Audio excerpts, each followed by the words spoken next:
2023년 11월 JW 방송에 오신 것을 환영합니다.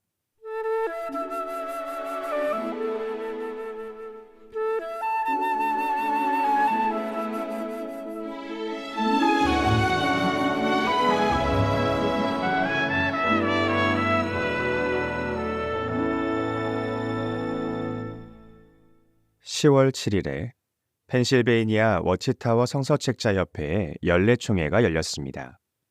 평소대로라면 2024년 1월에 연례총회 영상을 보실 수 있었을 겁니다.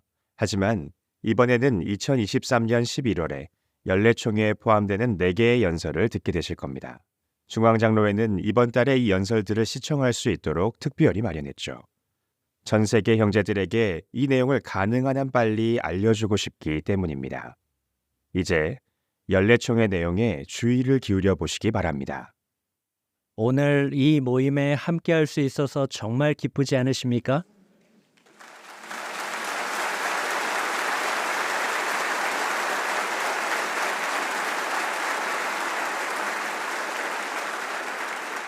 연례총회 프로그램을 듣고 나면 더 기쁘실 겁니다. 연례총회는 특별한 모임이죠. 예를 들어 2013년 연례총회가 생각나는데요. 많은 사람이 그 모임이 역사적인 연례총회였다고 말하죠. 우리 출판물에서도 그 모임을 그렇게 묘사했습니다. 물론 연례총회는 늘 특별한 모임이었지만 그 총회는 정말로 특별했습니다. 그 연례총회에서 영문 신세개역 개정판이 발표되었기 때문입니다. 정말 특별한 모임이었죠. 그리고 그 성경이 더 많은 언어들로 번역되면서 전 세계 많은 사람들이 그 성경을 통해 계속 큰 유익을 얻고 있습니다. 그 후로 정확히 10년이 지났네요. 이제 또다시 역사적인 연례총회를 열게 되었습니다. 여호와께서는 충실하고 슬기로운 종이 진리의 말씀인 성경을 통해 더 깊이 있는 원칙들을 분별하고 더 잘 이해할 수 있도록 도움을 베풀어 주셨습니다. 이제 그 점을 여러분에게 알려드리려고 합니다. 준비되셨나요?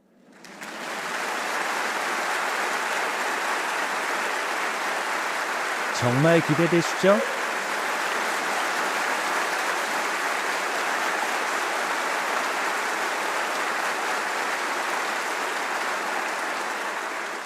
이제 이어지는 심포지엄에 주의를 기울여 보시기 바랍니다. 각 연사가 다음 연사를 소개할 것입니다. 게이지 플리글 형제가 연설할 때 잘 들어보시기 바랍니다. 연설 제목은 여호와를 사랑하고 여호와를 찬양하십시오입니다. 때는 기원 33년 니산월 11일이었습니다. 돌아가시기 며칠 전 예수께서는 성전에서 바쁘게 가르치고 계셨죠. 반박할 수 없는 논리로 그분은 서기관들과 바리새인들을 잠잠하게 하셨고 그분의 지상봉사 중에 가장 중요한 몇 가지 가르침을 알려주셨습니다. 예를 들면 카이사르의 것은 카이사르에게, 하느님의 것은 하느님께 돌려드리라고 하셨죠. 후에 한 서기관이 예수께 나와 이렇게 묻습니다. 가장 큰 계명은 어느 것입니까? 무엇이라고 대답하실까요? 그분이 하신 대답은 오늘날까지 그리스도인이라고 하는 모든 사람에게 큰 영향을 미칠 것이었습니다. 그분이 하신 대답을 마가복음 12장에서 찾아볼 수 있습니다. 함께 12장 29, 30절을 보시죠. 29, 30절 예수께서 대답하셨다. 첫째 계명은 또는 가장 중요한 가장 큰 계명은 이것입니다. 이스라엘아 들어라. 우리 하느님 여호와는 한 분인 여호와이시니 내 마음을 다하고 영혼을 다하고 정신을 다하고 힘을 다해 너의 하느님 여호와를 사랑해야 한다. 여호와를 사랑해야 한다. 하느님을 사랑하라. 간단해 보이죠? 하지만 수많은 사람이 하느님을 사랑한다고 하면서도 쾌락을 더 사랑합니다. 다른 사람들과 싸우거나 그들을 죽이기도 합니다. 또 하느님의 도덕 표준에 따라 살기를 거부하죠. 모두 하느님을 사랑한다는 주장과 모순되는 행동입니다. 예수께서는 하느님을 사랑하는 것에 애정을 느끼는 것 이상이 요구된다고 말하신 거죠. 얼마나 온전히 하느님을 사랑해야 하는지 강조하셨습니다. 마음, 영혼, 정신, 힘을 다하라고요. 모든 걸 포함하죠. 우리의 눈, 귀, 손 전부 다요.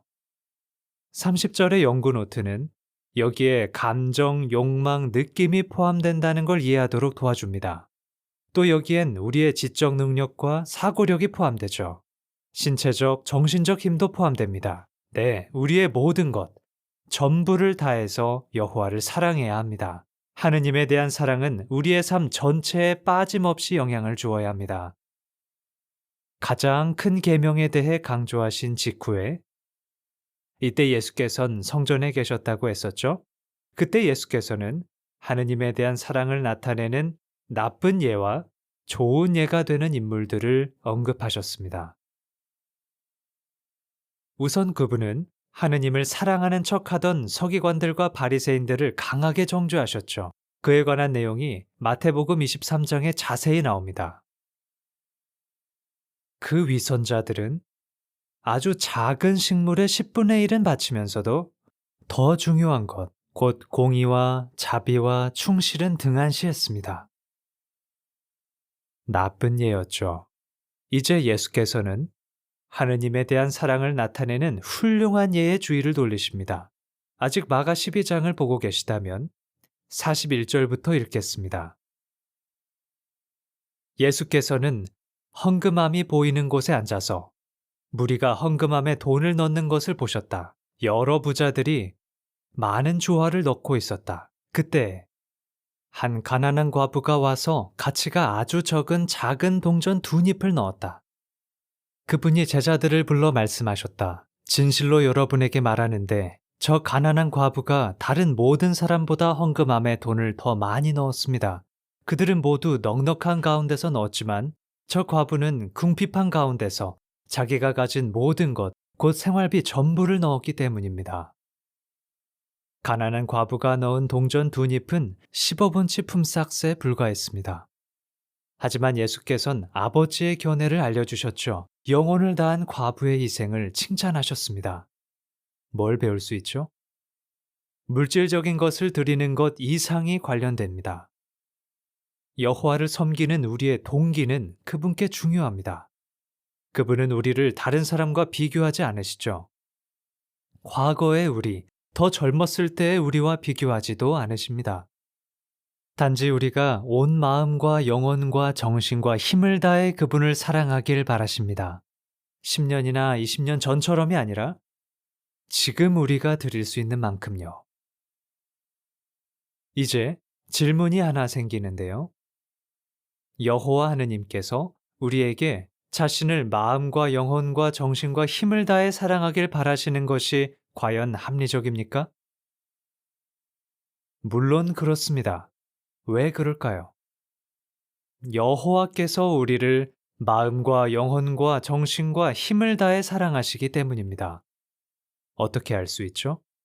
이제 이사야 40장에서 44장을 살펴보면서 우리가 여호와를 사랑해야 하는 많은 이유들 중 몇 가지를 생각해 보겠습니다.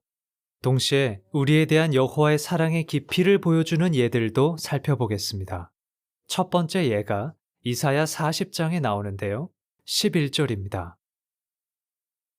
11절 그분은 목자처럼 자신의 양떼를 돌보실 것이다.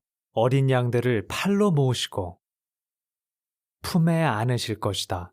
새끼에게 젖을 먹이는 어미 양들을 부드럽게 이끄실 것이다. 아름다운 표현이죠. 여호와를 부드러운 목자로 묘사합니다. 에스겔 34장 15, 16절에서 여호와께서는 이렇게 말씀하십니다. 내가 직접 내 양들을 먹이고 잃어버린 양을 찾고 길 잃은 양을 다시 데려오며 다친 양을 싸매주고 사파처럼요. 약한 양을 강하게 할 것이다. 그분의 동정심과 부드러운 돌봄을 감동적으로 보여주지 않습니까? 우리가 비유적으로 말해 가시에 찔리거나 넘어져서 다치게 되면 여호와께서 감싸주십니다. 치료해 주시죠. 우리가 도움을 구할 때 그러게 알아서 잘했어야지 하며 꾸짖지 않으십니다. 앞으로 같은 실수를 하지 않도록 그분의 말씀을 통해 일깨워 주십니다. 양은 어떻게 느낄까요? 사파에서처럼 여호와의 돌봄 아래 안정감을 느끼죠. 우린 그분의 동정심 어린 돌봄에 대해 어떻게 느낍니까? 우리도 안정감을 느끼죠. 말하자면 여호와께서 마음을 다해 우리를 사랑하시는 것입니다. 이 점을 생각하면 그분에 대한 우리의 사랑이 커지지 않습니까? 여호와를 사랑해야 하는 두 번째 이유를 생각해 보겠습니다. 이사야 40장 28, 29절을 보겠습니다. 28절부터 보면 너는 알지 않느냐, 듣지 않았느냐, 땅 끝까지 지으신 창조주 여호와는 영원토록 하느님이시다. 그분은 결코 피곤해하거나 지치지 않으신다. 그분의 이해는 찾아낼 길이 없다. 그분은 피곤한 자에게 능력을 주시며 힘이 없는 자에게 기력을 채워주신다. 여호와께서는 자신의 강력한 성령으로 모든 것을 창조하셨습니다. 그분의 마다들을 시작으로 수많은 강력한 영적 피조물들을 창조하셨죠. 셀 수 없이 많은 별들이 가득한 거대한 우주와 끝없이 다양한 식물과 동물들이 있는 지구를 만드셨습니다. 또 놀라운 일들을 수행할 수 있는 경이로운 인체도 만드셨죠. 참으로 여호와께서는 전능한 창조주이십니다. 생각해 보세요. 여러분이나 저나 피곤하거나 완전히 지쳤을 때 어떻게 합니까? 긴 하루가 끝나고 몸이 지쳤을 때 우리는 어떻게 재충전합니까? 전기차처럼 충전소에 가서 충전하나요? 아니죠. 우리는 휴식과 우리의 연료라고 할 수 있는 음식을 섭취함으로 재충전되도록 놀랍게 만들어졌습니다. 음식을 통해 에너지를 얻도록 한 것은 여호와의 사랑의 증거이죠. 힘을 줄 뿐 아니라 기쁨도 주기 때문입니다. 아침으로 뭘 드셨나요? 이곳에서 드셨다면 평균적으로 하나의 도넛에는 190에서 300칼로리가 들어 있습니다. 그래도 지금만큼은 칼로리 걱정하지 마세요. 우리가 뭘 먹든 에너지와 음식은 전능하신 하느님께서 우리가 재충전할 수 있도록 주신 선물입니다.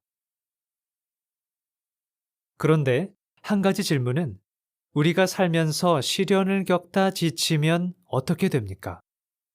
이 제도에선 해결책이 없는 문제라면 어떨까요?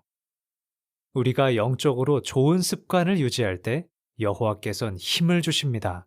피곤한 자에게 능력을 주신다고 하셨죠. 그분의 성령은 우리에게 힘을 주어 우리가 또 하루를 살아가게 해줍니다. 정상적인 것을 초월하는 능력이 힘을 주는 거죠.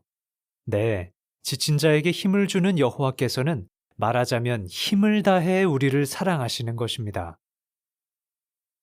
그런 그분에게 마음이 이끌리지 않습니까? 여호와를 사랑해야 하는 또 다른 이유를 이사야 41장 10절과 13절에서 알아보겠습니다. 하느님의 말씀입니다. 내가 너와 함께 있으니 두려워하지 마라. 내가 너의 하느님이니 걱정하지 마라. 내가 너를 강하게 하고 너를 도와주겠다. 내가 참으로 내 의로운 오른손으로 너를 붙들어 주겠다. 13절 나 여호와 너의 하느님이 내 오른손을 붙잡고 있다. 나는 너에게 말한다. 두려워하지 마라. 내가 너를 도와주겠다. 여호와는 돕는 분이죠. 그분은 자신의 의로운 오른손으로 우리의 오른손을 붙잡아 주십니다. 다시 말해 우리가 고통스러운 상황에 있을 때 그분은 우리를 끌어내 주십니다. 그분은 자신의 백성을 이집트의 노예살이에서 구출하셨죠. 이사야 63장 9절은 그들이 온갖 고통을 당할 때 그분도 고통스러워 하셨다. 지난 모든 세월 동안 그들을 들어올리시고 안아주셨다고 말합니다. 여호와께서 최근에 여러분을 시련에서 구출해 주신 때는 언제입니까? 시편 18편에서 다윗은 매우 생생한 표현을 사용해서 우리를 구출하시는 여호와의 놀라운 능력을 묘사했습니다. 시편 18편 8절에서 10절. 그분의 코에서 연기가 올라가고 그분의 입에서 태워 없애는 불이 나왔으며 그분이 하늘을 구부려 내려오시니 그 발밑에는 흑암이 있었습니다. 그분이 그룹을 타고 날아오시고 영의 날개를 타고 쏜살같이 내려오셨습니다. 16절. 하느님께서 높은 곳에서 손을 뻗어 나를 붙잡으시고 깊은 물에서 건져내셨습니다. 19절. 나를 안전한 곳으로 이끌어내셨으니 나를 좋게 여겨 구출해 주신 것입니다. 상상해 보십시오. 여호와께서 의로운 오른손을 뻗어 우리를 시련에서 구출하십니다. 이유가 뭐죠? 여호와께서 영혼을 다해 우리를 사랑하시기 때문입니다. 어떤 느낌이 드시나요? 하늘의 아버지가 더 가깝게 느껴지지 않습니까? 이제 네 번째 이유를 생각해 보겠습니다. 이사야 42장 8절과 9절입니다. 나는 여호와이다. 이것이 나의 이름이다. 나는 내 영광을 다른 자에게 주지 않고 내가 받을 찬양을 새긴 영상에게 주지 않을 것이다. 보라, 처음 일들은 이루어졌다. 이제 내가 새로운 일들을 알려준다. 그 일들이 시작되기도 전에 내가 너희에게 말해준다. 이게 왜 여호와를 사랑할 이유가 될까요? 그분은 예언의 하느님이시죠. 이 말은 무슨 뜻입니까? 여호와께서는 약속을 지키십니다. 이 점은 그분의 이름과 관련이 있는데 그 의미는 그분은 되게 하신다로 이해되죠. 그분이 자신의 종 모세를 통해 하신 모든 선한 약속은 하나도 빠지지 않고 다 이루어졌습니다. 누가 말했죠? 여호수아와 솔로몬 모두 비슷한 말을 했습니다. 하지만 지금은 솔로몬 시대보다 3,000년이 더 지났습니다. 우리에겐 더 큰 확신이 있습니다. 더 많은 예언들이 성취되었으니까요. 하느님의 왕국이 통치합니다. 순결한 숭배가 회복되었습니다. 우린 분명히 말할 수 있습니다. 여호와의 모든 선한 약속이 하나도 빠짐없이 이루어졌다고요. 그게 어떻게 여호와를 더 사랑하게 해줍니까? 예언은 우리에게 희망을 줍니다. 우리는 이사야 33장 24절이나 요한복음 5장 28, 29절이나 계시록 21장 3, 4절을 읽을 때 우리와 우리가 사랑하는 사람들이 질병과 고통과 죽음이 사라지면 어떤 축복을 얻게 될지 생각해 보게 됩니다. 부활이 있을 것입니다. 사랑하는 사람들을 다시 환영할 때를 고대하십니까? 그 일은 이미 일어난 것이나 다름없습니다. 하느님의 이름이 그 점을 보증하죠. 여호와께서는 죽은 사람을 살리시고 없는 것을 있는 것처럼 부르십니다. 그분의 모든 약속은 반드시 성취되기 때문입니다. 예레미야 29장 11절에서 여호와께서는 말씀하십니다. 내가 너희에 대해 갖고 있는 생각을 나는 잘 알고 있다. 평화를 주려는 생각이니 너희가 미래와 희망을 갖게 하려는 것이다. 말하자면 여호와께서 정신을 다해 우리를 사랑하시는 거죠. 그분은 우리에 대해 갖고 계신 자신의 생각을 실현하실 것입니다. 어떤 느낌이 드십니까? 이사야의 예언에서 여호와를 사랑해야 하는 이유 4가지를 살펴봤습니다. 첫째, 우리의 목자이시고, 둘째, 창조주이시고, 셋째, 돕는 분이시고, 넷째, 예언의 하느님이십니다. 물론 다른 이유들도 있을 겁니다. 왜 여호와를 사랑하냐는 질문을 받고 한 형제는 이렇게 말했습니다. 여호와께서 제 기도를 들어주시기 때문에 그분을 사랑합니다. 한 자매는 말했죠. 여호와는 다가가기 쉬운 분이세요. 언제든지 이야기할 수 있고 저를 이해해주는 친구가 있다는 건 큰 특권이죠. 또 다른 자매는 이렇게 말했죠. 그분은 오로지 우리를 사랑하시기 때문에 모든 걸 만드셨습니다. 맛을 몰라도 사는 데는 지장이 없죠. 석양이 아름답지 않아도 음악이 없어도 살 수 있습니다. 그런데 다 주셨죠. 제가 여호와를 사랑하는 한 가지 이유는 그분이 필요한 것보다 넘치도록 사랑을 베푸시기 때문이에요. 또 다른 형제는 여호와의 용서 때문에 그분을 사랑한다고 했습니다. 이 말을 들으니 여호와의 가장 큰 사랑의 표현인 그분의 아들 예수의 대속 희생이 생각나지 않습니까? 우리 각자는 나는 왜 여호와를 사랑하는지 자문해 봐야 합니다. 왜 여호와를 사랑하시나요? 우리는 그 사랑 때문에 무엇을 하게 됩니까? 그 답을 알기 위해 이사야 43장 10절을 보겠습니다. 10절, 여호와의 말씀이죠. 너희는 나의 증인들, 내가 선택한 나의 종이다. 1931년에 러더포드 형제가 새 이름을 발표했을 때 다들 얼마나 가슴이 설렜겠습니까? 그때부터 우린 여호와의 증인이라는 이름을 소중히 여겨왔습니다. 여호와께서는 무슨 목적으로 우리를 그분의 증인으로 삼으셨습니까? 이사야 43장 21절을 보시죠. 이들은 내가 나를 위해 나에 대한 찬양을 선포하도록 지은 백성이다. 그분에 대한 찬양을 선포하도록 하셨죠. 여호와를 사랑하고 그분을 찬양하십시오. 놀라운 특권입니다. 여호와께서는 바위나 나무나 동물들을 사용하실 수도 있지만 자신의 충실한 종들을 선택하셨죠. 여러분과 저를 선택해 찬양을 선포하게 하셨습니다.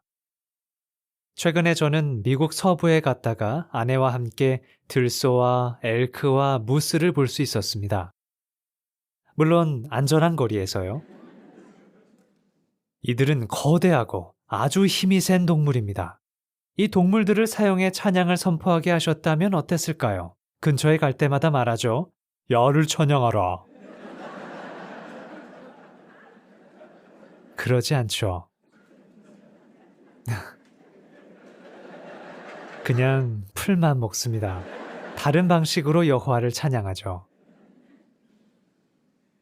네, 여호와께서는 우리를 선택하셔서 그분과 그분의 특성들을 찬양하게 하셨습니다. 여호와께서는 기계적인 찬양이나 강요에 의한 찬양이 아니라 사랑에서 우러나온 찬양을 원하십니다. 우리는 하느님의 놀라운 특성들에 대한 사랑 때문에 위대한 하느님에 관해 온 세상에 선포합니다. 많은 사람은 듣지 않죠. 정부의 반대를 받으면 어떻게 해야 할까요? 이사야 44장 8절을 보죠.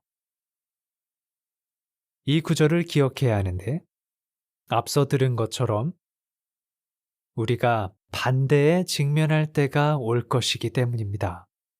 44장 8절, 여러 곳의 일부 형제들은 이미 반대를 받고 있습니다. 8절, 무서워하지 마라. 두려움에 사로잡히지 마라. 내가 너희 각자에게 그것을 미리 말해주고 알려주지 않았느냐? 너희는 나의 증인들이다. 나 외에 하느님이 또 있느냐? 다른 반석은 없다. 나는 그런 것을 알지 못한다. 여호와께선 무서워하지 말고 두려움에 사로잡히지 말라고 하십니다. 카이사르의 것은 카이사르에게, 하느님의 것은 하느님께 돌려드리십시오. 하느님이 요구하시는 것을 막으려 한다면 카이사르는 위험을 자초하는 것입니다. 따라서 두려움에 사로잡힐 것이 아니라 여호와에 대한 사랑으로 두려움을 이기고 계속 그분을 찬양하십시오. 우리의 세계적인 가족도 바로 그렇게 하고 있습니다. 타티아나라는 한 충실한 자매는 여호와를 찬양한다는 이유로 재판을 받고 있습니다. 남편은 현재 미결 구금된 상태이죠. 자매는 이렇게 말합니다. 너무 힘든 시기이지만 여호와께서 저와 함께 계시다는 걸 계속 느낄 수 있어요. 그리고 앞으로 어떤 시련이 오든 그분의 도움으로 인내할 수 있겠다는 확신이 들죠. 제 마음은 조금의 동요도 없이 평온해요. 다른 사람에게 여호와에 대해 알려주겠다는 결심이 그 어느 때보다도 강합니다. 제가 여호와의 증인이라는 게 정말 자랑스러워요. 네, 타티아나는 여호와를 사랑하기 때문에 계속 그분을 찬양하고 있습니다. 성경은 우리가 매달 몇 시간이나 봉사해야 하는지는 알려주지 않지만 하느님에 대한 사랑이 그 동기가 되어야 한다고 말합니다. 사랑이 커질수록 상황이 허락하는 한 더 온전히 봉사하게 될 것입니다. 우리는 행동으로 그리고 공식적으로 비공식적으로 여호와를 열심히 찬양함으로 그분의 증인임을 증명합니다. 여호와에 대한 깊은 사랑이 동기가 되어 가능한 많은 사람에게 위대한 하느님에 대해 말합시다. 이 심포지엄의 다음 연설에서 여호와에 대한 사랑이 고대의 그분의 백성에게 어떤 영향을 미쳤는지 알아볼 겁니다. 세 번째 연설에선 여호와에 대한 사랑이 현대의 그분의 백성에게 어떤 영향을 주고 있는지, 마지막 연설에선 두 번째로 큰 계명이 우리에게 어떤 영향을 주는지 알아볼 겁니다. 어떤 조정들이 있을까요? 봉사에 대한 새로운 시각을 갖게 될까요? 잘 들어보세요. 먼저 중앙장로의 성원인 게리트 뢰시 형제가 연설할 것입니다. 제목은 여호와에 대한 사랑, 고대입니다.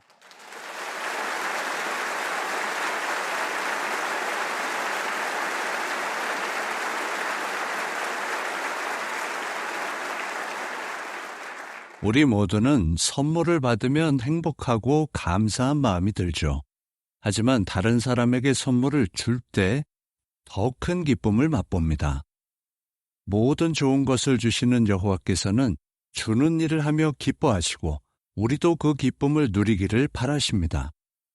그분은 최초로 주는 일을 하셨고 가장 많이 주시는 분입니다. 영적 피조물과 인간에게 생명을 주셨습니다. 아담에게 사랑스러운 아내를 주셨고 낙원을 집으로 주셨죠. 한편 아담과 하와에게도 주는 일을 할 기회가 주어졌는데 자신들의 시간과 활력을 사용하여 이 땅을 돌보고 에덴 동산을 확장하여 지구 전체를 의로운 사람들이 사는 낙원으로 만들 수 있었죠. 훗날 여호와께서는 이스라엘 나라를 설립하시고 그들에게 좋은 것들이 가득한 아름다운 땅을 주셨습니다. 그들은 어떻게 감사를 나타낼 수 있었습니까? 이번에도 여호와께서는 자신의 백성에게 주는 일을 할 기회를 주셨는데 이 경우에는 11조를 바치라고 명령하셨습니다. 11조란 무언가의 10분의 1을 바친다는 의미이죠. 이스라엘 백성은 농작물과 가축의 10분의 1을 여호와께 바쳐야 했습니다. 레위기 27장 30절과 32절에 11조에 관한 명령이 나옵니다. 그 성구를 낭독하겠습니다. 27장 30절 밭의 소출이든 나무의 열매든 땅의 10분의 1은 모두 여호와의 것이다. 그것은 여호와에게 거룩한 것이다. 이어서 32절입니다. 소떼와 양떼의 10분의 1, 곧 목자의 지팡이 아래로 지나가는 것 중에서 10번째 동물은 모두 여호와에게 거룩한 것이 되어야 한다. 여호와께서 11조를 자신에게 속한 거룩한 것이라고 말씀하신 것에 유의하셨나요? 그런데 그분은 11조를 어떻게 사용하셨죠? 그분은 관대하게도 레위 지파에 11조를 주셨는데 그들에게는 상속지가 없었습니다. 이제 제가 민수기 18장 21절을 낭독할 때 따라 읽어보시기 바랍니다. 레위 자손에게는 내가 이스라엘에서 모든 10분의 1을 상속지산으로 준다. 그것은 그들이 수행하는 봉사, 곧 만남의 천막 봉사에 대한 보수이다. 24절도 보시죠. 이스라엘 백성이 여호와에게 바치는 것, 곧 그들이 바치는 10분의 1을 내가 레위 사람들에게 상속재산으로 준다. 그래서 내가 그들은 이스라엘 사람들 가운데서 상속재산을 소유하지 않는다라고 그들에게 말한 것이다. 이 마련은 장막에서 여호와를 섬기는데 자신들의 시간을 바치고 주의를 기울인 레위인들에게 큰 축복이 되었습니다. 또한 이 마련은 이스라엘 전체에 유익이 됐는데 하나의 지파가 여호와의 장막 그리고 나중에 성전을 돌보는데 집중했기 때문입니다. 그럼 레위인들은 어떻게 여호와께 감사와 사랑을 나타낼 수 있었습니까? 그들도 11조를 바치라는 명령을 받았죠. 26절부터 29절을 보면 그들도 자신들이 받은 것의 10분의 1을 바침으로 아론계 제사장들을 지원할 수 있었습니다. 또한 이스라엘 백성은 또 다른 11조를 모아두어야 했던 것 같은데 여호와를 위한 세 차례의 축제에 참석하기 위한 비용을 충당하기 위한 것이었죠. 매 3년째와 6년째에는 이 기금을 그 지역에 사는 레위인들과 외국인 거주자, 과부, 아버지 없는 아이들에게 주었습니다. 주는 일과 11조에 관해 무엇을 배울 수 있습니까? 지금까지 살펴본 것처럼 11조 마련은 하느님의 백성이 여호와께 사랑과 감사를 나타내고 순결한 숭배를 지원할 훌륭한 기회를 제공했습니다.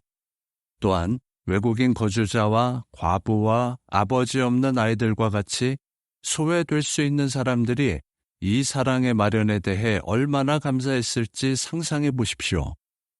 그런데 11조 마련과 관련해서 매우 흥미로운 점이 또 하나 있습니다. 성경 어디를 봐도 여호와께서 백성이 자신의 농작물과 가축의 10분의 1을 제대로 바치고 있는지 감시하게 하셨다는 말이 나오지 않는다는 것입니다. 11조 마련이 제대로 시행되는지 단속하는 사람은 없었다는 거죠.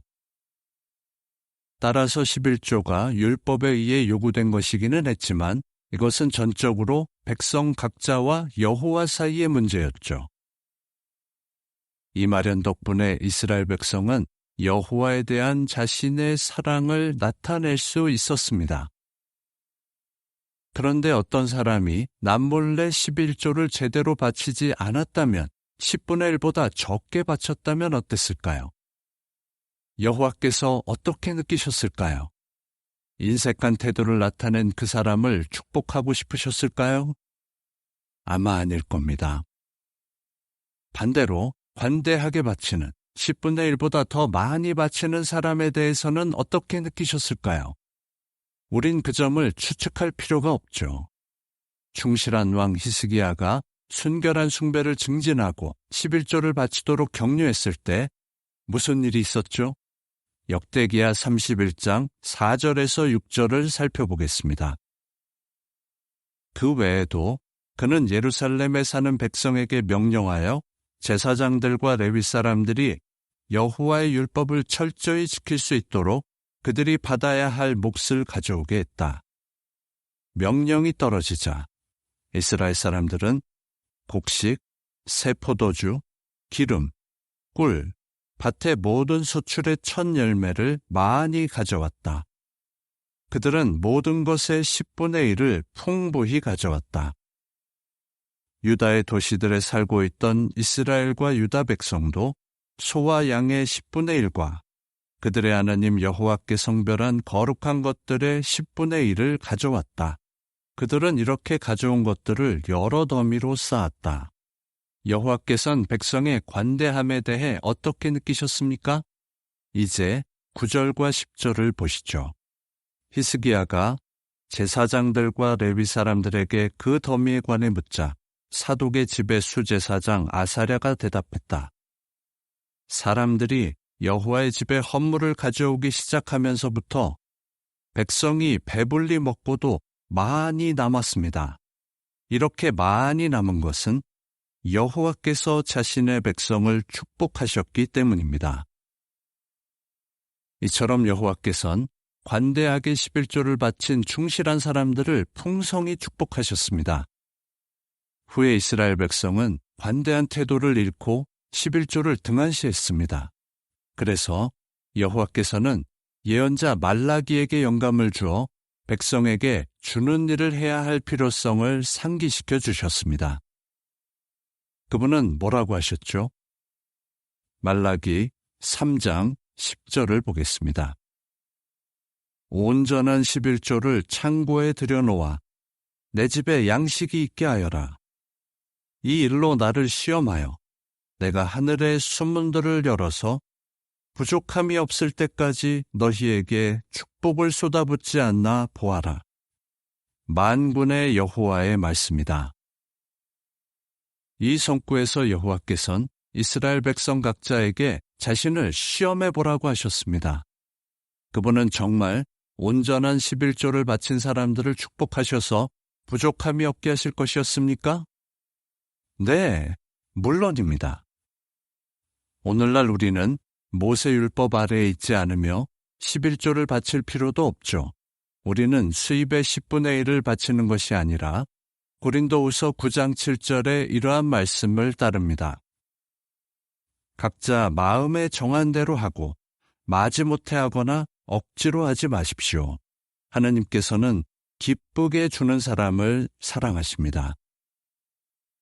11조에 관해 간단히 살펴보면서 무엇을 배웠습니까? 여호와께서는 우리가 주는 기쁨을 누리도록 창조하셨죠. 우리가 우리의 시간과 자산을 관대하게 사용하는 것은 여호와를 사랑하기 때문입니다.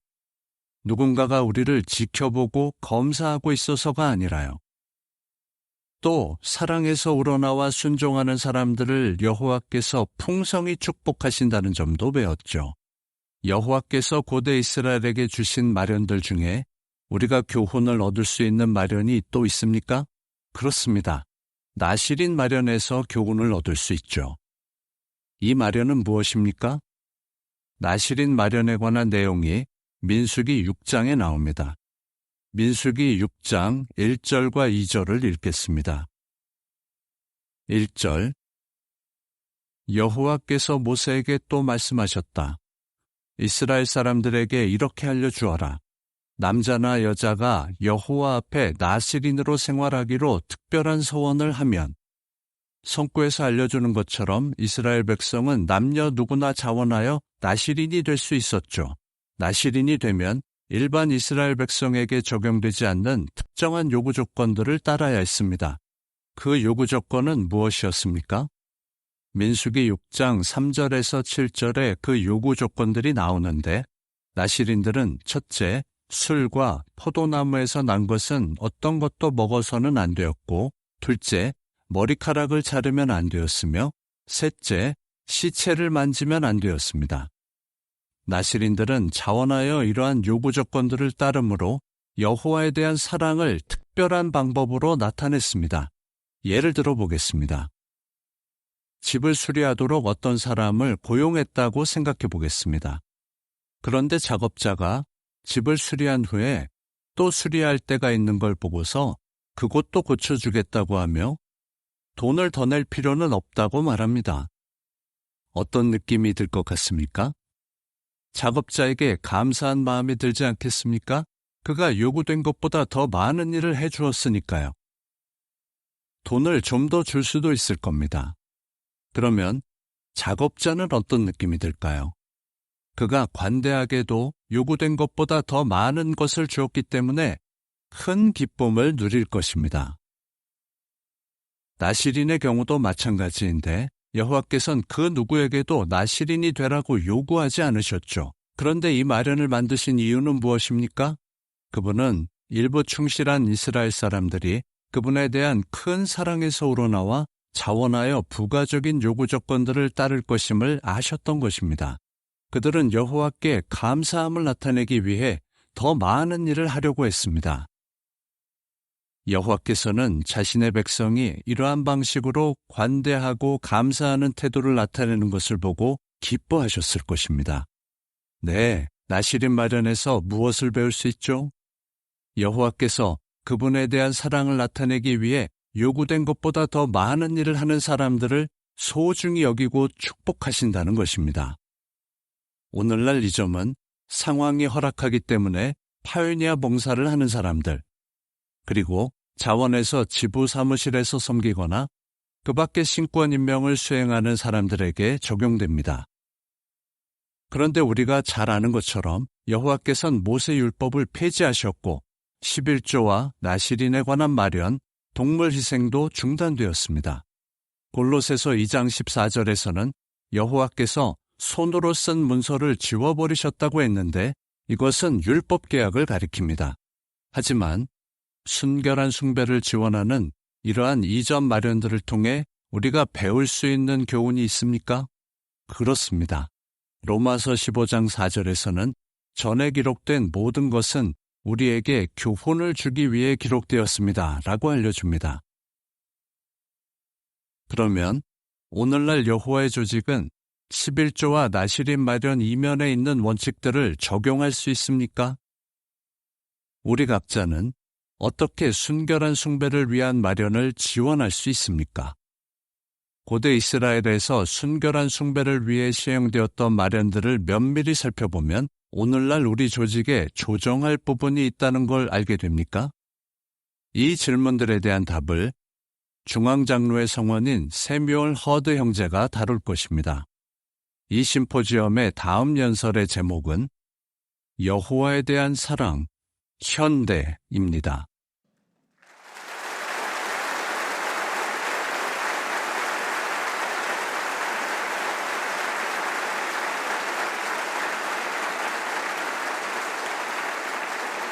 웨시 형제가 11조와 나시린 마련에 관해 이야기하는 것을 들으면서 그 마련이 오늘날 우리가 드리는 숭배와 무슨 관련이 있을까 하는 생각이 드셨습니까?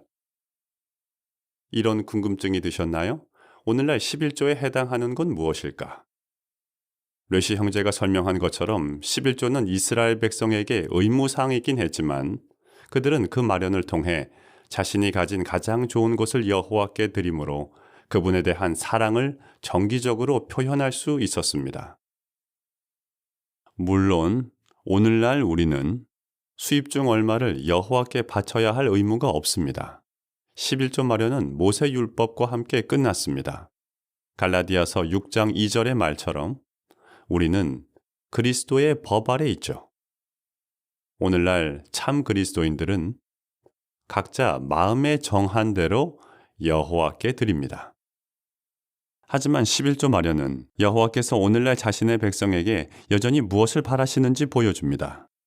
기억하시겠지만 11조는 단순히 소출과 가축의 10분의 1을 바치는 것이 아니라 가장 좋은 것으로 10분의 1을 바치는 것이었습니다. 여호와께서는 마땅히 가장 좋은 것을 받으셔야 하죠. 그러면 우리는 어떻게 여호와께 가장 좋은 것을 드릴 수 있을까요? 물론 우리는 여호와의 모든 명령에 순종하려고 최선을 다합니다. 하지만 오늘날 참 그리스도인들이 누구인지 식별하게 해주는 표와 같은 명령이 있죠. 뭘까요? 마태복음 28장 19, 20절을 화면에서 따라 보시죠. 읽겠습니다. 그러므로 가서 모든 민족의 사람들을 제자로 삼아 아버지와 아들과 성령의 이름으로 그들에게 침례를 주고 내가 여러분에게 명령한 모든 것을 지키도록 가르치십시오. 나는 세상 제도의 종결까지 모든 날 동안 여러분과 함께 있습니다. 혹시 이 성구를 읽고 놀라셨나요? 아닐 겁니다. 이 성구에서 알 수 있듯이 제자 삼는 일은 모든 그리스도인들이 꼭 해야 하는 일이니까요. 그리고 형제자매 여러분은 이 성구를 실천하며 살아오셨죠. 여러분은 사람들의 생명을 구하라는 이 명령을 최선을 다해 따랐고 지금도 그렇게 하고 계십니다. 정말 잘해오셨습니다. 여호와의 조직은 엄청난 규모로 수행되는 이 세계적인 활동이 어떻게 진행되는지에 늘 관심을 가져왔습니다. 매년 우리는 봉사연도 보고를 통해 왕국 전도인의 수가 증가하는 것을 보면서 기뻐합니다. 전 세계 보고는 중앙장로회가 선교인, 특별 파이오니아들을 어느 곳으로 보내야 할지 파악하는 데 도움이 되죠. 이제 여호와의 백성이 전파하라는 사명을 얼마나 충실하게 이행해 왔는지 보여주는 영상을 보시겠습니다. 우리는 언제부터 야외 봉사 보고를 내기 시작했습니까?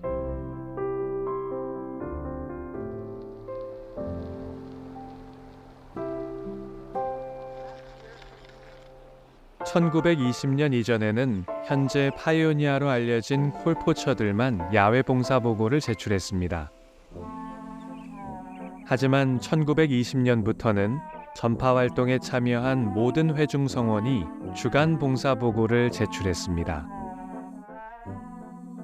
미국의 1920년 연례 봉사 보고에 회중 전도인들의 활동이 처음으로 포함되었습니다. 그 보고에 따르면 전파 활동에 참여한 반사역자, 즉 전도인은 8,052명이었고 파이오니아는 350명이었습니다.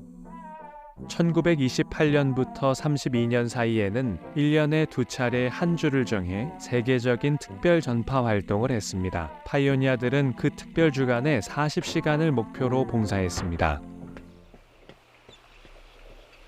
1939년 1월에는 회중 전도인들에게 한 달에 60시간을 목표로 봉사해보라는 제안이 주어졌습니다. 초기에는 야외 봉사 보고에 적을 내용이 꽤 많았죠. 시간이 흐르면서 봉사 보고 양식이 점점 더 간단해졌습니다. 하지만 재방문과 성서연구수, 전한 출판물수, 그리고 제자 삼는 활동에 사용한 시간을 적는 칸은 빠지지 않았습니다. 그리고 그때에도 야외 봉사 보고에 얽힌 흥미로운 이야기가 많았죠. 16살 때 처음으로 왕국행안에 갔는데 연단에 봉사보고 차트가 걸려있는 거예요. 그걸 보고 이 조직은 우리가 여호와를 위해 뭘 하고 무슨 말을 하고 그 일에 얼마나 시간을 쓰는지에 관심이 많구나 하고 생각했죠. 처음부터 그걸 느꼈어요. 그래서 연구를 한 지 3개월 만에 봉사에 참여했고 저도 봉사보고를 내고 싶었죠. 형제들이 방법을 알려줬고 그때 이후로 쭉 내고 있어요. 저는 1966년에 남편과 함께 특별 파요니아 봉사를 시작했어요. 그때는 한 달에 150시간, 재방문은 50건을 해야 했죠. 열심히 해야 했어요. 그때 특별 파요니아와 선교인들은 한 달에 잡지를 150부씩 전해야 했어요. 시간당 한 부씩이었죠. 하루는 남편과 영화를 보러 가고 있는데 동료 선교인 부부를 만났어요. 토요일마다 극장에 가는 부부였는데 그 형제가 이렇게 말하는 거예요. 아, 제가 아직 150부 할당량을 다 못 채웠어요. 얼른 5부 더 전하고 저희도 극장으로 갈게요. 저희는 1961년에 특별 파요니아를 시작했습니다. 우린 차에 딸린 이동주택에 살았어요. 매일 5시간씩 봉사했죠. 봉사 시간 채우는 건 어렵지 않았어요. $100로 한 달을 버텨야 했는데 그게 좀 힘들었지요. 남편이 일자리를 구해보겠다고 하더군요. 그때 마침 동네에 새로운 상점이 들어섰어요. 남편이 그 상점에 가서 일주일에 하루만 일하겠다고 했지요. 주인은 남은 시간은 뭘 할 거냐고 했어요. 우리 형제는 집집을 다니면서 하느님의 왕국에 대해 말한다고 했지요. 주인이 말했어요.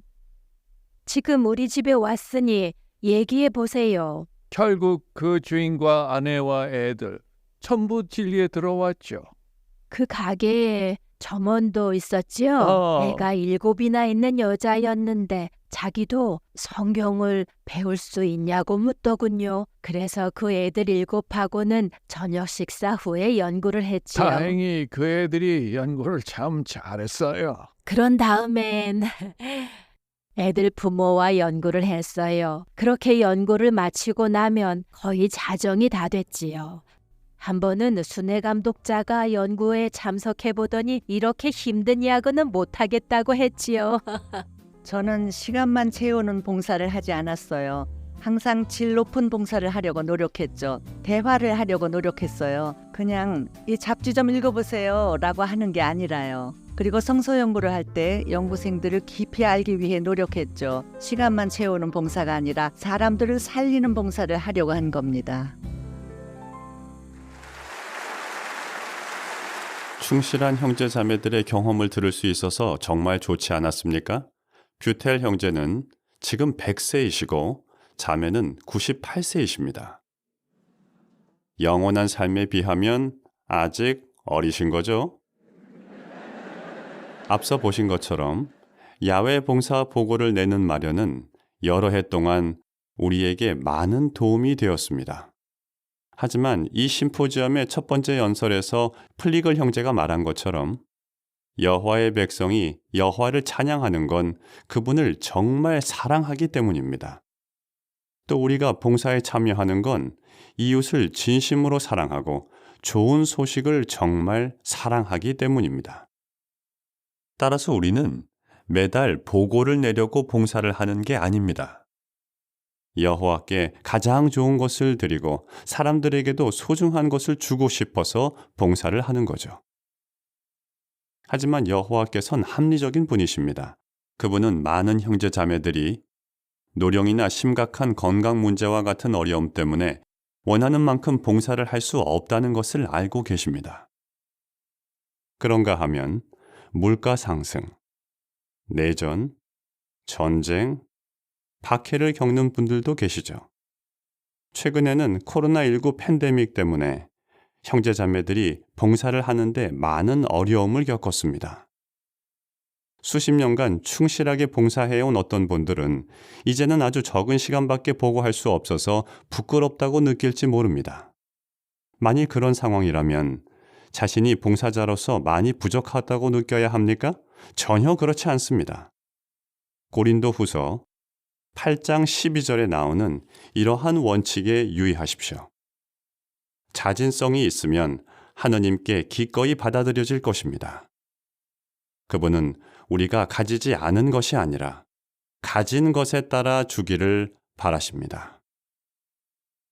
우리가 여호와께 가장 좋은 걸 드린다면 그분은 우리가 하지 못하는 일에 대해 죄책감을 느끼는 것이 아니라 하고 있는 일에 대해 기뻐하기를 바라십니다. 성경은 여호와께 드리는 희생을 기쁨과 연관시킵니다. 예를 들어 느헤미야 12장 43절에서는 이렇게 말하죠. 그날 사람들은 많은 희생 제물을 바치며 기뻐했으니 참 하느님께서 그들을 크게 기뻐하게 하셨던 것이다. 어떤 이스라엘 사람이 바친 11조가 다른 사람보다 적다고 해서 여호와께서 그 사람을 불충실한 자로 여기시는 모습을 상상할 수 있습니까? 전혀 아닙니다. 각자 상황과 능력이 다르기 때문이죠. 뇌시 형제가 설명했듯이 고대 이스라엘에서 11조는 의무사항이었지만 여호와께서는 각 사람이 바치는 11조를 누군가가 일일이 확인하게 하지 않으셨습니다. 11조는 이스라엘 사람 각자와 여호와 사이의 문제였죠. 중앙장로회는 야외 봉사 보고를 낼 때에도 이와 같은 원칙이 적용된다고 생각합니다. 우리는 단지 시간을 보고하기 위해 봉사하는 게 아니죠. 이러한 이유로 다음과 같은 점을 알려드리게 되어 기쁩니다. 2023년 11월 1일부터 회중 전도인들은 더 이상 야외 봉사에 사용한 시간을 보고하지 않을 것입니다. 또한 전한 출판물, 보여준 동영상, 재방문도 보고하지 않을 것입니다. 그 대신 야외 봉사 보고 양식에는 각 전도인이 해당 달에 어떤 식으로든 봉사에 참여했는지를 표시하는 칸이 있을 것입니다. 또한 전도인이 해당 달에 사회한 성서 연구 건수를 기입하는 칸이 있을 것입니다. 이 간단해진 보고는 중요한 목적에 기여할 것입니다. 먼저 각 나라와 지역에서 봉사하는 전도인들의 수를 파악하는 데 도움이 되죠. 또한 특정한 지역에서 성서 연구가 얼마나 사회되고 있는지, 파이오니아, 특별 파이오니아, 선교인, 왕국회관이 더 많이 필요한 곳이 어디인지 아는데도 도움이 될 겁니다. 전도인이 더 이상 봉사를 얼마나 했는지 보고하지는 않지만 우리 모두는 골로새서 3장 23, 24절에 이러한 말씀을 충실하게 따르기를 원합니다. 무슨 일을 하든지 사람을 위해서가 아니라 여호와를 위해 하듯 영혼을 다해 하십시오. 여러분이 여호와로부터 상속 재산을 상으로 받을 것임을 알기 때문입니다. 주인이신 그리스도를 섬기십시오. 중앙장로회는 형제자매 여러분이 최선을 다해 봉사함으로 계속 여호와께 영혼을 다한 봉사를 드릴 것이라고 확신합니다. 그리고 여호와께서는 11조 마련을 관대하게 지원한 충실한 이스라엘 사람을 풍성하게 축복하신 것처럼 여러분이 드리는 찬양의 희생도 크게 축복해 주실 것입니다. 앞서 나실인 마련도 이야기했었죠? 현대 여호와의 증인 조직에도 비슷한 마련이 있습니까? 그렇습니다. 물론 우리 모두는 나실인들이 나타낸 희생적인 태도와 용기를 본받아야 합니다. 하지만 르시 형제가 말한 것처럼 나실인들은 일반 이스라엘 사람들에게는 해당되지 않는 특정한 요구사항을 지켜야 했습니다. 오늘날의 파이오니아들도 마찬가지입니다. 그들은 봉사에 일정 시간을 바치기로 자원한 사람들이죠. 따라서 보조 파이오니아, 정규 파이오니아, 특별 파이오니아, 선교인, 순회 감독자들과 그들의 아내들은 야외 봉사에 사용한 시간을 계속해서 보고할 것입니다. 또한 사회한 성서 연구 건수도 계속 보고할 것입니다. 아시는 것처럼 최근의 중앙장로회는 보조 파이오니아, 정규 파이오니아, 특별 파이오니아, 야외 선교인, 순회 감독자들과 그들의 아내들에게 요구되는 봉사 시간을 줄였습니다. 우리는 그러한 조정에 대해 매우 기뻐했으며 그 결과로 더 많은 사람들이 파이오니아를 시작할 것이라고 확신합니다. 우리는 왜 그렇게 확신할까요? 시편 110편 3절에서 이렇게 알려주기 때문입니다. 당신의 군대의 날에 당신의 백성이 자신을 기꺼이 바칠 것입니다. 네, 여호와께서는 그분의 백성, 특히 젊은 사람들이 이 마지막 날에 더 많은 일을 하기 위해 힘쓸 것이라고 보증하십니다. 많은 파이오니아들이 나중에 왕국 전파자 학교에 가게 됩니다. 그리고 특별 파이오니아나 야외 선교인이 되기도 하고 아내와 함께 순회 활동을 하기도 하죠. 우리는 자원하여 파이오니아 봉사를 하는 사람들에 대해 여호와께 감사드립니다.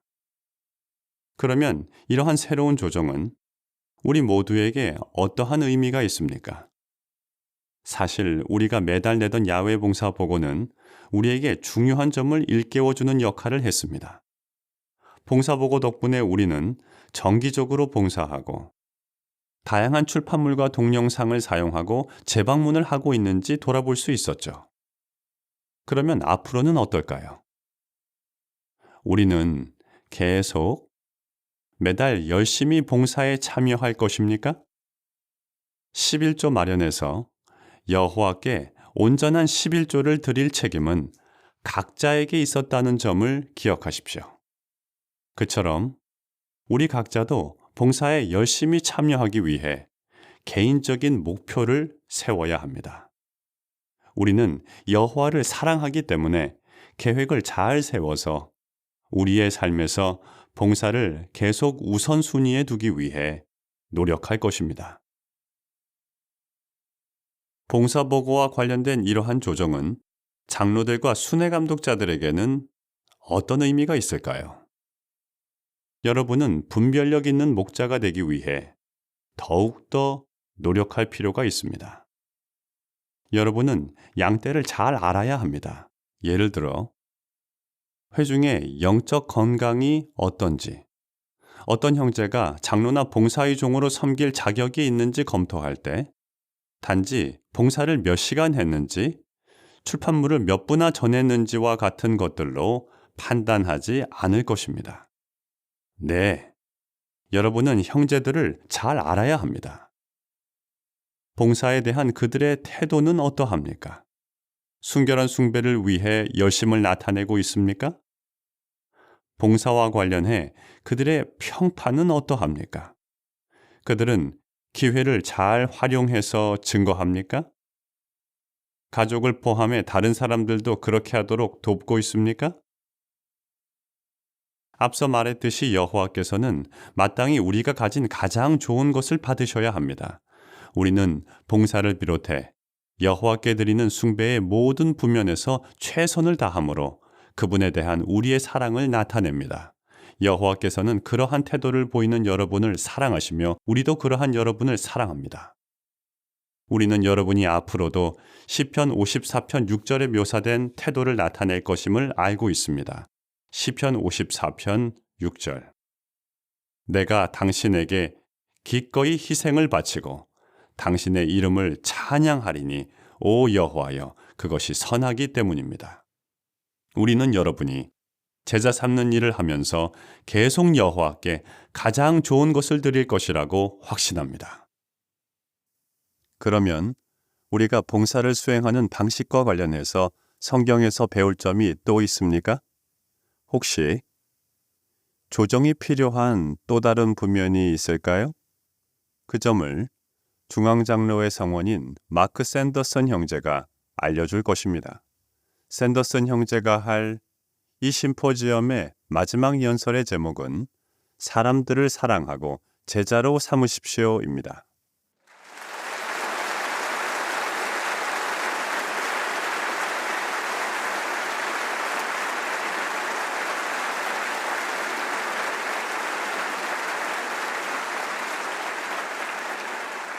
형제자매 여러분, 이번 연례총회가 정말 놀랍지 않나요?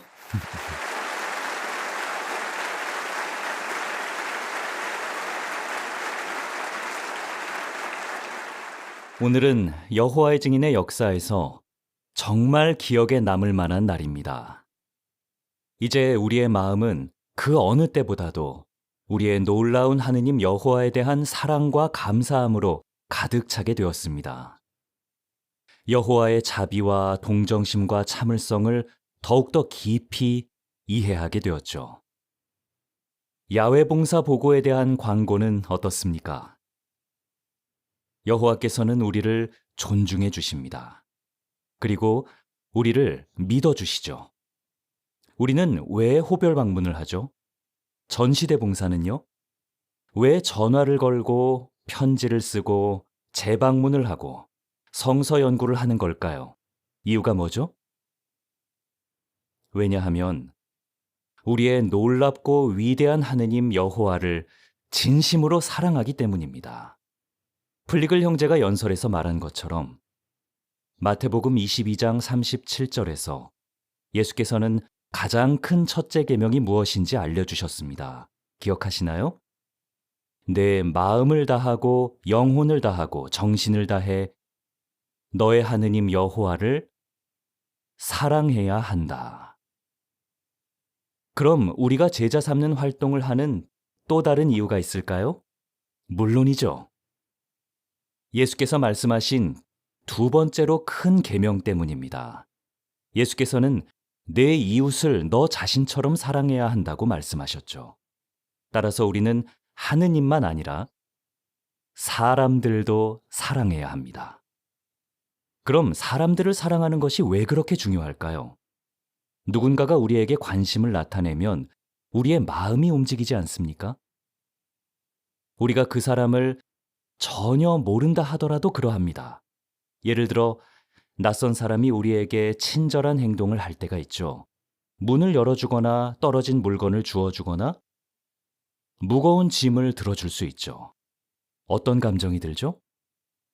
분명 감사한 마음이 들 겁니다. 그때 그 사람이 우리에게 뭔가를 말한다면 우리는 그 사람이 하는 말을 더 잘 들으려고 할 겁니다. 그렇습니다. 누군가가 우리를 사랑한다고 느낄 때 우리는 마음을 활짝 열게 됩니다. 네, 비이기적인 사랑은 강력한 힘이 있습니다. 영원한 생명을 얻기에 합당한 성향을 가진 사람들의 마음을 감동시키죠. 그리고 예수께서는 자신의 참 제자들을 무엇으로 알아볼 수 있다고 하셨죠? 그들 가운데 있는 사랑이라고 하셨습니다. 사실 형제자매들에게 무엇 때문에 진리에 이끌리게 되었냐고 물으면 많은 경우 연구 사회자가 보여준 사랑 또는 집회에 참석했을 때 형제자매들이 나타내준 사랑 때문이었다고 말합니다. 바로 그러한 비이기적인 사랑 때문에 아마 여러분도 그리스도의 제자가 되기를 원하셨을 겁니다. 그러한 이유로 2017년 연례총회에서 중앙장로회는 사람들과 대화를 나누는 것에 초점을 맞추도록 격려했습니다. 그리고 그 모임에서는 우리가 봉사할 때 사용하는 다양한 도구에 더 쉽게 익숙해지도록 봉사 도구함을 간소화한다는 발표도 있었습니다. 우리는 우리가 만나는 각 사람의 상황을 주의 깊이 고려하기를 원합니다. 그들이 무엇을 염려하고 무엇에 관심이 있는지 고려해서 어떤 주제로 대화를 나누는 것이 좋을지 융통성 있게 정하려고 하죠. 여러 해 동안 우리가 평일 집회 때 사용해온 교재에는 대화 방법 제안이 나왔습니다. 대화 방법 제안에서는 봉사할 때 어떤 성구를 사용할 수 있는지, 그리고 어떻게 재방문을 위한 기초를 놓을 수 있는지 알려주었죠.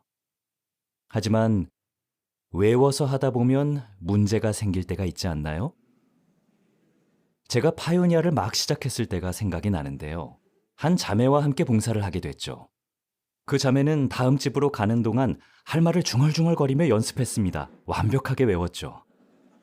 그런데 갑자기 연로한 아주머니가 문을 열고 나왔어요. 머리도 하고 화장도 하고 옷도 잘 차려입고 외출 준비를 한 것 같았습니다. 자매는 너무 놀라 이렇게 말했죠. 죄송해요. 주무시는데 깨웠나 봐요.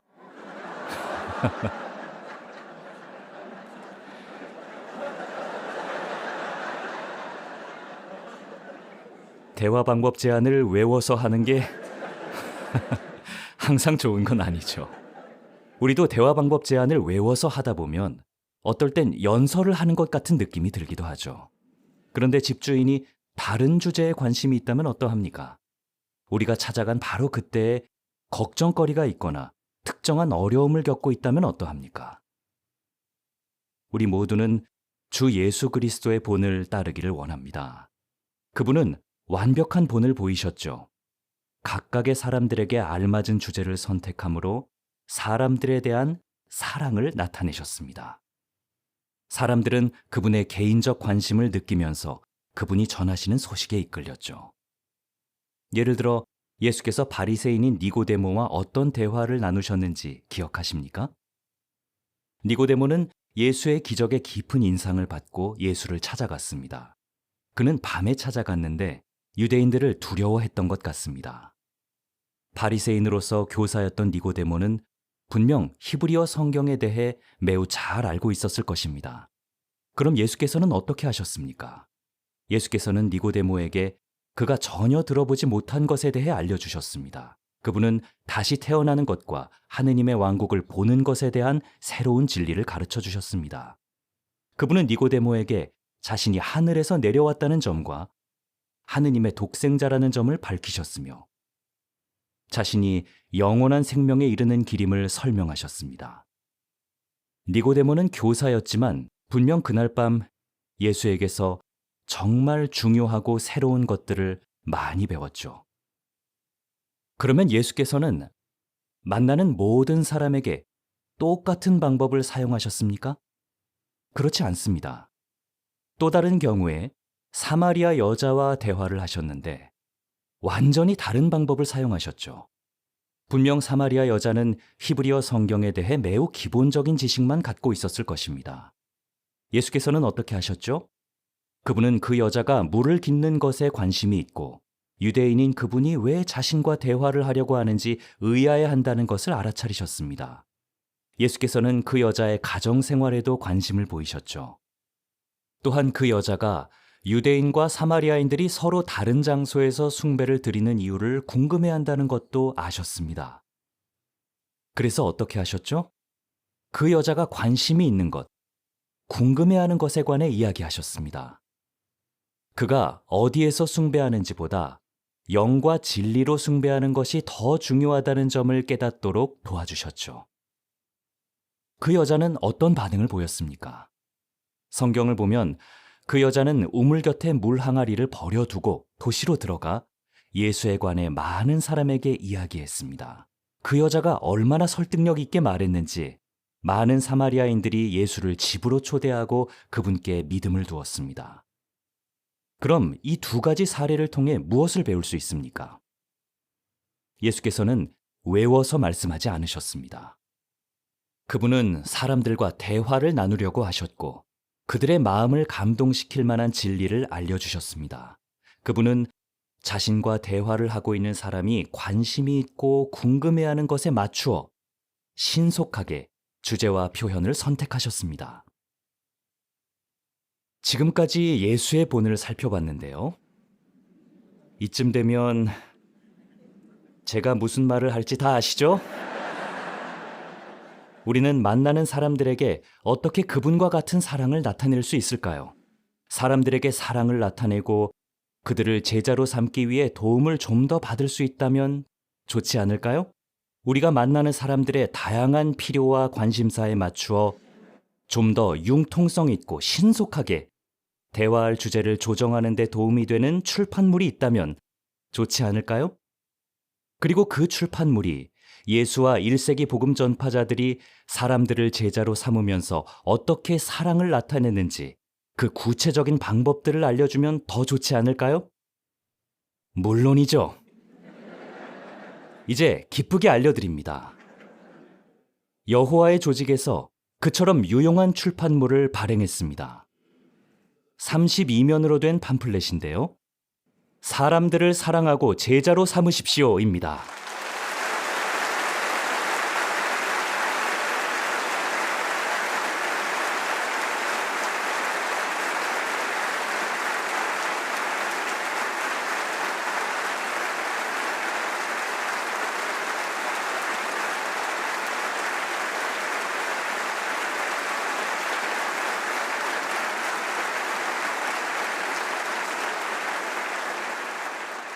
이제 이 팜플렛에 어떤 내용이 들어있는지 알려주는 간단한 소개 동영상을 시청하겠습니다. 사람들을 사랑하고 제자로 삼으십시오 라는 이 새로운 출판물은 인쇄본과 전자출판물로 400개가 넘는 언어로 발행될 것입니다. 이 출판물은 우리가 만나는 사람들에게 사랑을 나타내는데 어떻게 도움이 될 것입니까? 예전에 사용하던 출판물과는 달리 이 새로운 팜플렛은 외워야 할 표현을 알려주지도 않고 출판물을 전하는 것을 강조하지도 않습니다.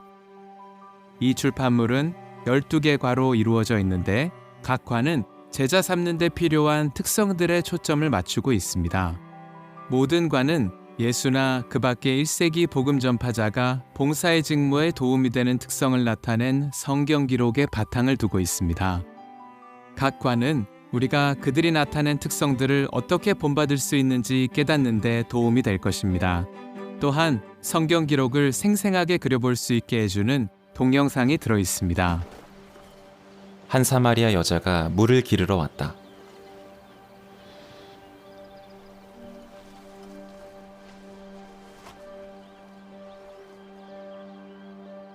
물을 좀 주십시오. 사람들에 대한 관심을 기르면 그들이 중요하게 생각하는 문제에 대해 대화를 나눌 수 있습니다.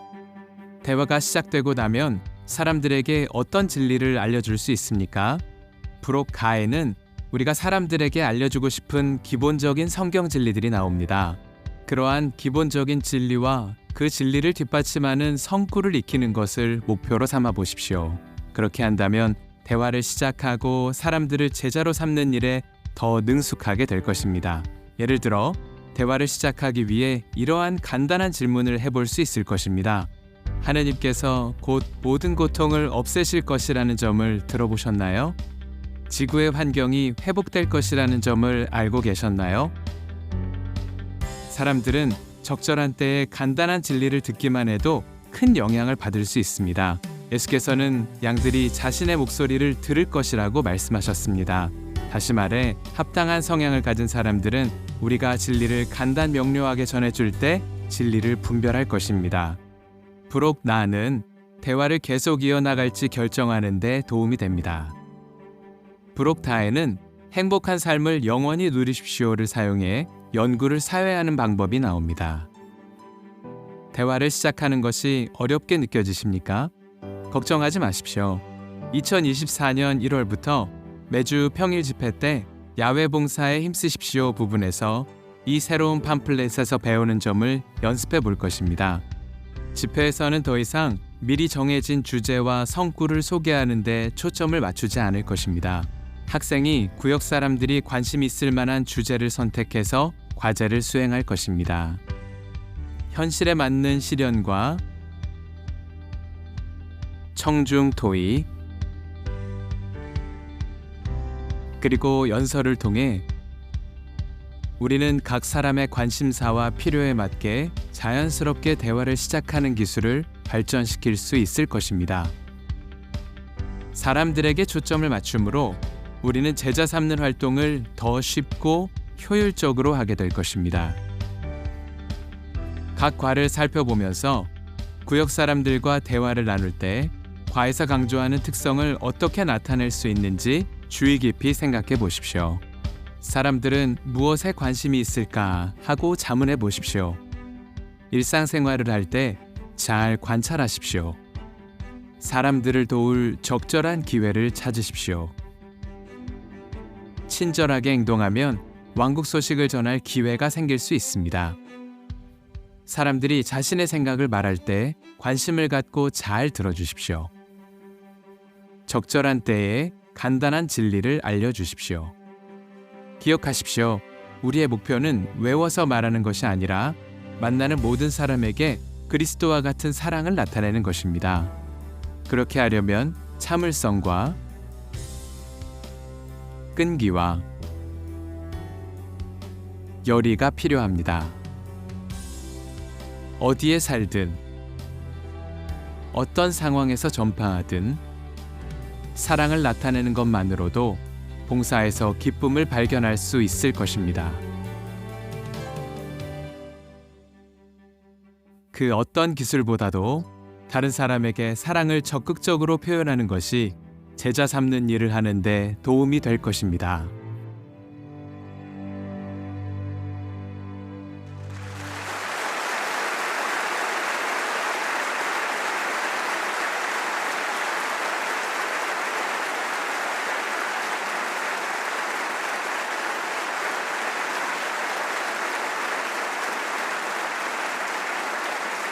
네. 효과적으로 봉사하는 데 도움이 되는 이 새로운 도구를 주신 여호와께 진심으로 감사드립니다. 아마 여러분 모두 궁금하실 텐데요. 이 멋진 새로운 팜플렛을 언제쯤 받을 수 있을까요? 기쁘게도 모든 회중에서 11월 6일에 이 팜플렛을 전자 형태로 받을 수 있고 또 대부분의 지역에서는 그때의 인쇄본으로도 받아볼 수 있을 것입니다. 뿐만 아니라 네 부분으로 이루어진 이 심포지엄 전체가 11월 6일에 jw.org에 게시되어 모든 형제자매들이 이 심포지엄의 내용을 동시에 듣게 될 것입니다. 정말 멋지지 않나요?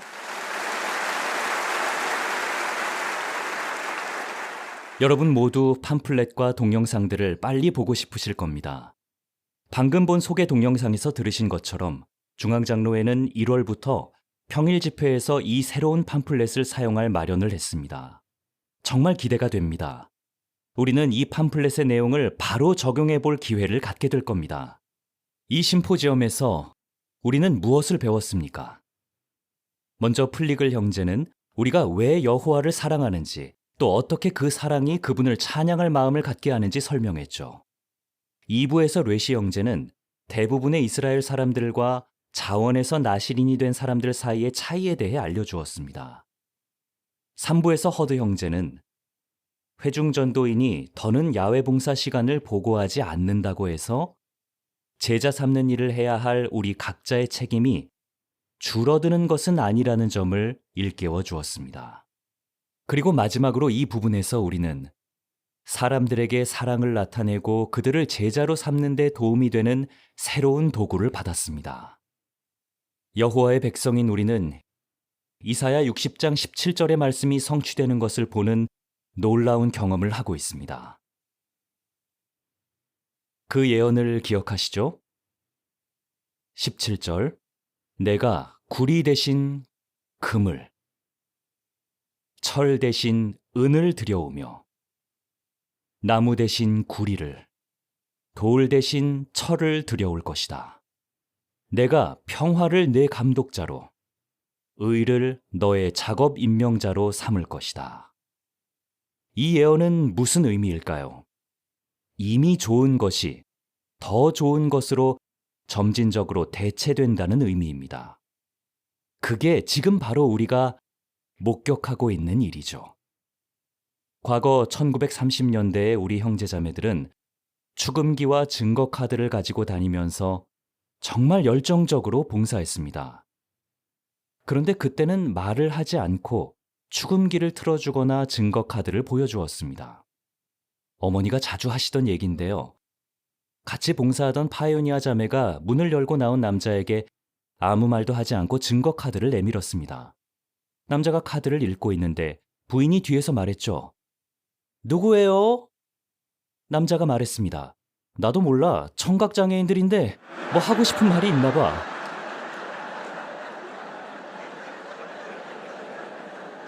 네, 실제 있었던 일입니다. 말을 안 했으니까요.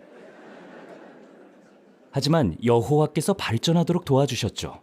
그분은 우리에게 효과적인 증거 방법을 가르쳐 주셨습니다. 성경을 사용하여 출이함과 같은 많은 출판물들이 성경을 사용해서 사람들과 대화하는 데 도움이 되었습니다. 최근에는 행복한 삶을 영원히 누리십시오라는 놀라운 도구 덕분에 성서 연구를 훨씬 더 잘 사회할 수 있게 되었습니다. 그리고 이번에 나온 팜플렛은 우리가 사람들에게 초점을 맞추고 그들이 관심을 가진 것에 대해 대화하도록 도와줄 것입니다. 그렇게 하는 것은 그들의 마음을 감동시켜 제자가 되게 하는 데 도움이 될 것입니다. 이러한 조직상의 변화가 있을 때마다 우리는 분명히 볼 수 있었죠. 좋은 것이 더 좋은 것으로 바뀌는 것을요. 오늘도 여러 가지 발표가 있었는데요. 그러한 것들도 그 점을 잘 보여주지 않습니까?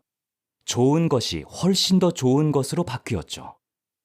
여호와께서 우리가 그분의 백성으로서 장성하도록 돕고 계신다는 걸 다시 한번 느끼게 되었습니다. 그분은 우리에게 확신을 가지고 계십니다.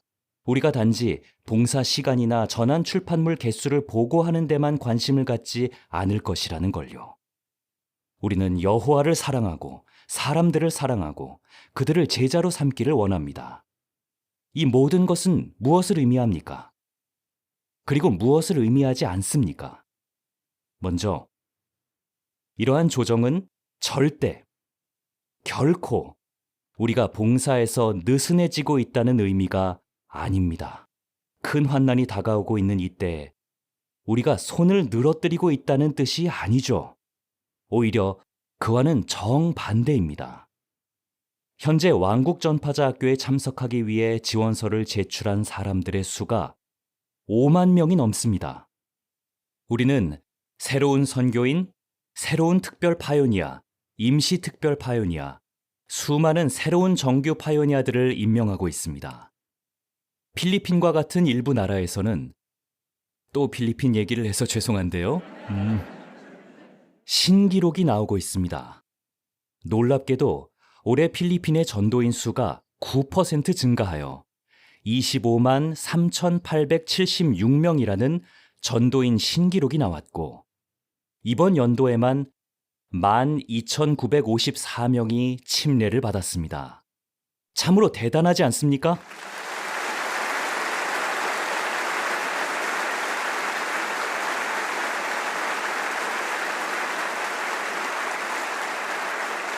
그러므로 이 점을 꼭 기억하시기 바랍니다.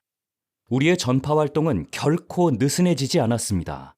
우리의 전파 활동은 그 어느 때보다도 지금 중요합니다. 그러면 이 조정들은 무엇을 의미할까요? 전파 활동을 수행하는 우리의 동기가 더욱 분명해졌다는 것을 의미합니다. 네, 우리가 전파 활동을 수행하는 이유는 여호와를 사랑하고 사람들을 사랑하기 때문입니다. 따라서 지금은 여호와의 일을 부지런히 수행할 때입니다.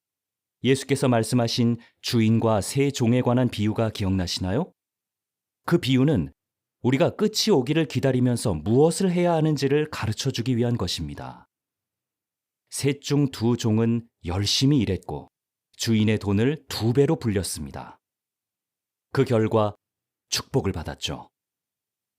우리도 그들처럼 열심히, 부지런히 일하기를 원합니다. 물론 장로와 봉사의 종과 파이오니아들이 봉사에 앞장설 것입니다. 하지만 우리 모두는 더 열정적으로 봉사하면서 각자가 세운 목표를 이루기 위해 계속 최선을 다할 것입니다.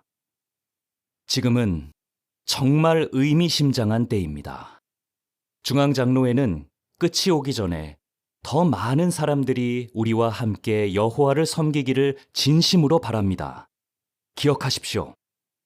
여호와께서는 자신의 백성이 보이는 충실함과 관대함에 대해 상 주기를 좋아하십니다.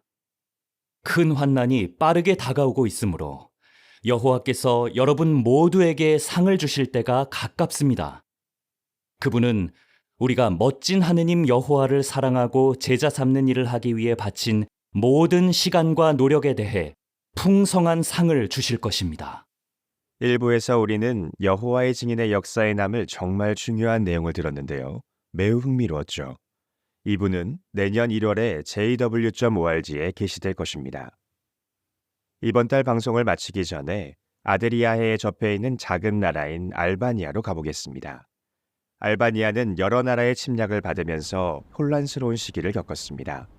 그러면서 다양한 민족과 문화와 종교가 이 나라에 들어오게 되었죠. 알바니아는 호수와 강이 많은 아름다운 나라입니다. 해안선에는 멋진 해변들이 많이 있죠. 그 중에는 스노클링 명소인 아쿠아리움 비치도 있습니다. 알바니아에서 가장 큰 호수인 카라바스타 호수에는 달마티안 펠리컨이 살고 있습니다. 펠리컨 중에서 가장 덩치가 큰 이 새는 몸 길이가 최대 1.8m에 달하죠. 로마서 15장에서 사도 바울은 자신과 동료들이 좋은 소식을 철저히 전파했다고 말합니다. 그들은 로마 속주 일리리쿰에 이르기까지 여행했는데 그곳에는 오늘날 알바니아의 일부도 포함되어 있었죠. 당시에 그곳의 일부 사람들이 그리스도인이 되었을 가능성이 있습니다. 역사에 따르면 1세기의 알바니아에서 그리스도교가 자리를 잡았기 때문이죠. 1920년대에 미국에 살던 몇몇 알바니아인들이 성경 진리를 배웠습니다. 그중 일부 사람들이 침례를 받고 알바니아로 돌아가 가족과 친구들에게 귀중한 진리를 열심히 전했죠. 1928년에 라자르 나손과 페트로 스타브로가 미국에서 알바니아로 와서 창조 사진극을 상영했습니다.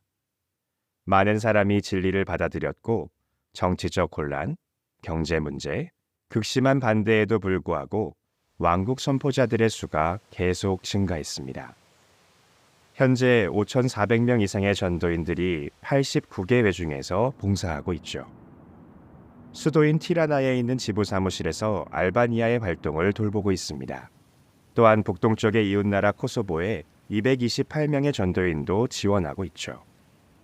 알바니아 중서부에 있는 도시인 루슈녀로 가볼까요? 루슈녀 베리우 회중은 이 도시의 약 3분의 1에 해당하는 지역과 모제체에 있는 21개의 마을에서 봉사합니다. 형제자매들은 이 마을들에서 봉사하면서 좋은 성과를 거두고 있고 평균 집회 참석률은 130%가 넘습니다. 이 회중에는 집시어 집단도 있죠. 어떤 전도인들은 도시 밖의 마을들에서 살고 있지만 대면 집회에 기꺼이 참석합니다. 1시간을 걸어서 왕국회관에 오는 사람들도 있죠. 루시녀 베리우 회중에 있는 77명의 전도인들이 여러분에게 그리스도인 사랑과 인사를 전합니다. 지금까지 여호와의 증인 세계본부에서 JW 방송이었습니다.